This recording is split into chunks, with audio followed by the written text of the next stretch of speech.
சிங்க மாதிரி இருந்த ஊருக்குள்ள திருநறிய புடிச்ச அந்த கூண்டுல அடைக்கிறாப்ல அடைச்சுட்டாங்க. நானே எந்த தப்பும் பண்ணலன்னு சொல்றேன்ல.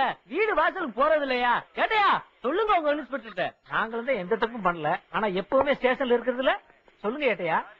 என்னையா அவன் இன்ச தாங்க முடியலையா? இல்லைங்க. எதையாச்சும் கேட்டுக்கிட்டே இருக்கான்.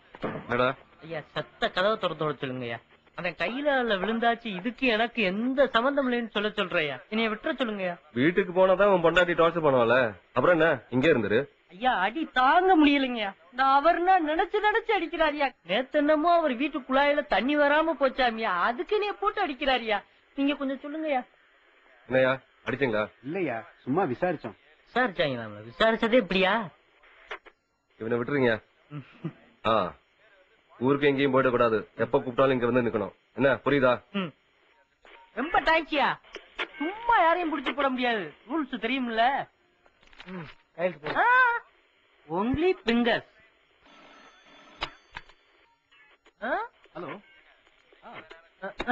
நாளைக்கு தான் மதுரைக்கு போறேன். தப்பு பண்ணா புடி அடி இல்லையா. வாசல்ல நிக்கிற ஒரு துப்பாக்கிய வாங்கிட்டு வந்து நெத்தி பொட்டுல வச்சு சுடு. வாழ வந்தேன், வாழ்ந்த வரைக்கும் வைரமா இருந்தேன், சாகும் போது வீரனா செத்தானே வரலாறு எழுதட்டு. அதை விட்டு வாச கடைக்காரன் ஒழுங்கா டீ போடல வண்ணேன் சரியா துணி வெளுக்கலைன்னு எங்களா போட்டு அடிக்க கூடாது. என்ன வரவா? சிங்க ஒன்று பெறப்பட்டதே, அதுக்கு நல்ல காலம் பெற